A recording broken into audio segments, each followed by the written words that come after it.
Hello and welcome everyone to another vocal reaction and video analysis.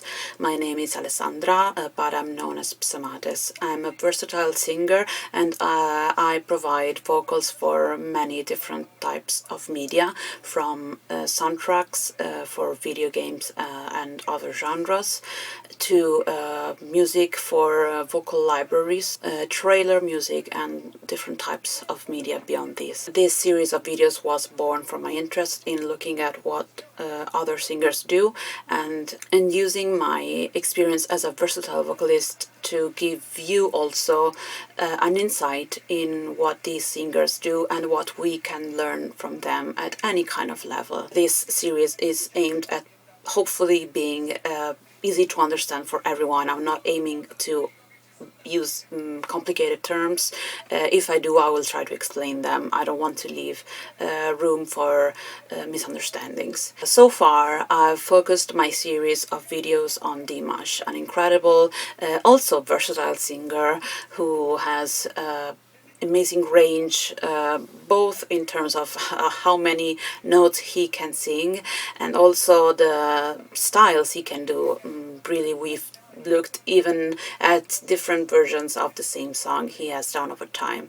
But I want to start taking this series a bit further and keep looking at songs from Dimash. At the same time, take one extra video per month and look at additional singers, bands, artists. This time I want to start with one of my all-time favorite bands and singers of all time, a huge influence in my own development and growth as a singer and a musician, an artist who does my own thing as an independent artist.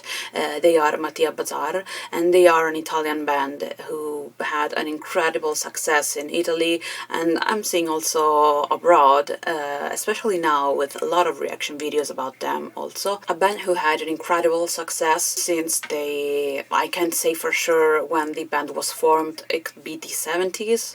I wasn't born yet, but I had the luck to get to know them through my parents, especially my mom, who was listening to them a lot when I was amazing band. They had one really amazing singer at the start, Antonella Ruggiero, but they went through other singers over time, all of them amazing as well in their own different and unique way. And since you might probably see around the internet reaction videos about songs with Antonella, I strongly encourage you to take a look at performances from more recent years.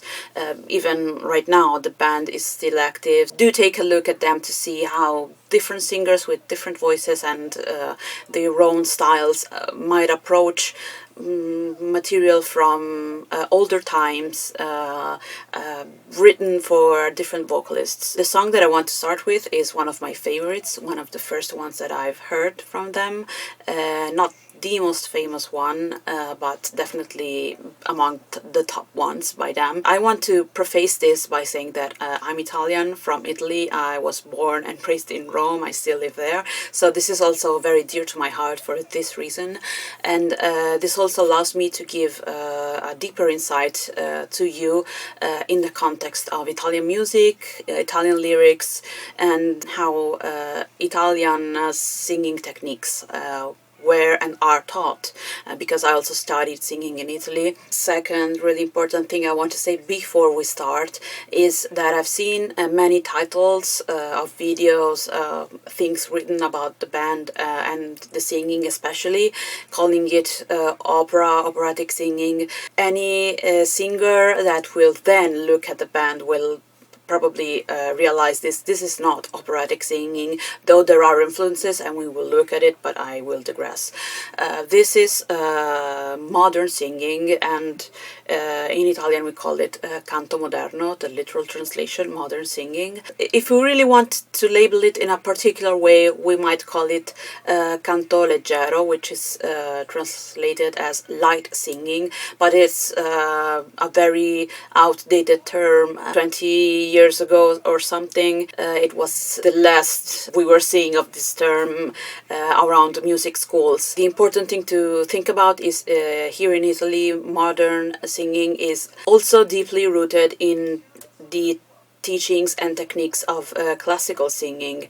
That was my experience, and I think not the only one. I think now things are changing with very efficient ways of teaching modern singing being solidified by teachers and professionals and singers, but even a few years ago, especially here, it wasn't still that way. It was still very much an ongoing, a work in progress. So especially before that, even you will see many famous artists. Even you will think of, I don't know, Patti Bravo definitely told this. Even in interviews, she graduated from the conservatorio, which is classical singing academy for singers, basically. So yeah, what you hear in the songs is not operatic at all. If you want operatic, listen to Early Nightwish, Sarah Brightman. I will keep doing this in every Matia Bazar video, but we have to tell the people. But it's time to start listening to the song. So once again, the song is C'è tutto un mondo intorno, very long title. It's written around here. It means there's a world all around, and this is already a huge input for you on what the song will sound like, what to think about when you hear certain instruments, certain notes, certain vocalizations. You can say this song is basically, it's not pop, it's progressive pop in a way. So very groundbreaking in my opinion for the time, for a lot of elements. Let's go.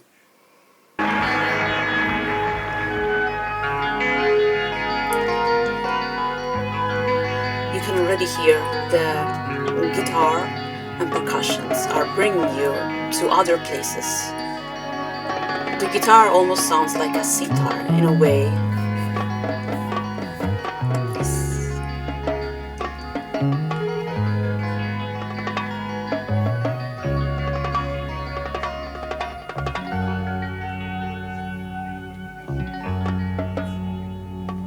Se per caso un giorno l'altro ti low vocals, solo sai, senza una compagna che poi ti aiuta nei tuoi guai. e se poi il cielo blu si chiude all'improvviso su di several singers. E ti senti come un ladro che ha paura anche di sé.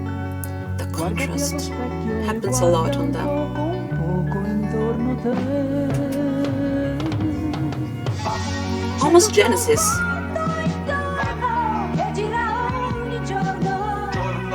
This was mixed voice. This is not opera.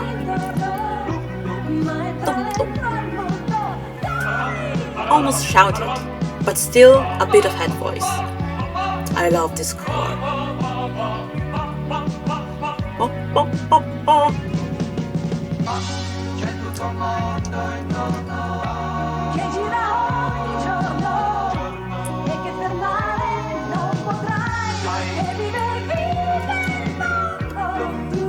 Now get ready for it.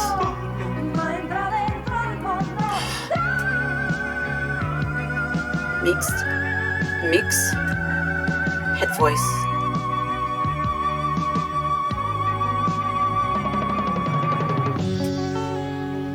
That was slightly operatic, but not fully yet.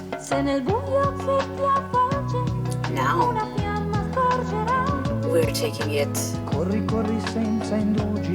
very soft and round. Se come un fiume in piena poi il tempo ormai usato se ne va ed un naufrago ti senti tu. che da solo Listen also to the diction. quella fiamma The groove. C'è tutto un mondo intorno che gira ogni giorno e che fermare non potrai e vive il mondo. Tu non girargli intorno ma entra dentro il mondo. The little H. Aha. To bring out the note. C'è tutto un mondo intorno Che gira ogni giorno e che fermare non potrai e vive il mondo. Higher mix. Ma entra dentro il mondo.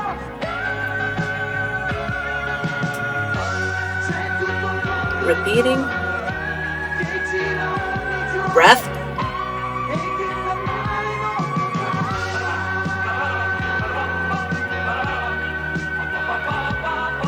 I think that's a G6 or something, very high. If you listen closely on your own, that was very round and operatic, a brilliant light soprano.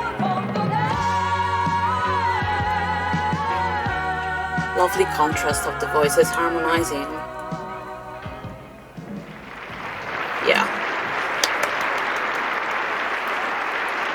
Brilliant. So we've had a quick listen. So I was saying, one of my favorite things here is, I mean, of course, the high notes. This is probably, in my experience of listening to them and memory overall of the performances by Antonella Ruggiero, this amazing lady here, one of the highest things recorded, and that's always impressive. But what I really love here is, let's see if I can find it.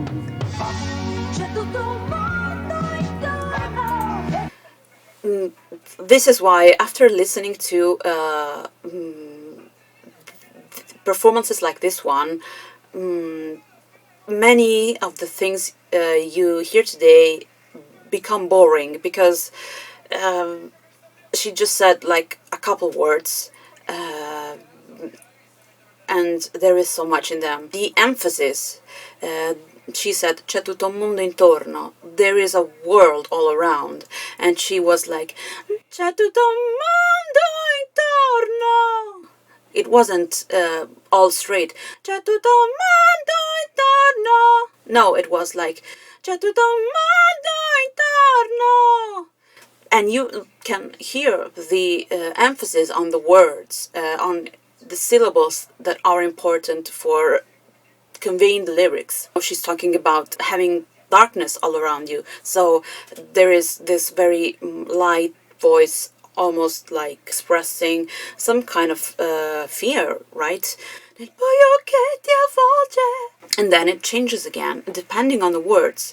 I mean, not every interpretation has to be this deep, but also a lot of singing nowadays is so plain. And again, I go back to Dimash, because Dimash does this as well. He has a lot of interpretational depth in his performances. The contrast with her brilliant tone, even in the more powerful belting mix, and the lower voices doing the bum bum, this rounder male voices, and Antonella's brilliant voice, they're really painting in their own way, you know, a picture of going all over the world, and I love this. I think this is also what makes their music so long-lived. Even today we can go back and listen to it, and even if it has a very strong connotations for the time period, it's still very pleasant to listen to today, as many classics from the time. You know, when there was the drum transition, I was saying, you know, it sounds like Genesis. we listen to Genesis today and we love them so much, but their music is music of a certain time period, and still it is timeless, and in their way they've also done this. This was my vocal analysis and reaction for Matia Bazar and their song tutto, mondo, intorno. Let me know what you think about this song, anything you would like to see me look at in the next videos of the series. You can support me by subscribing to the channel, leaving comments and likes, or you can find in the description box ways to listen to my own music, support through Patreon and Ko-fi, and there's really a lot of ways to support me if you want and can. Thank you for staying with me so far, and see you in the next video. Bye.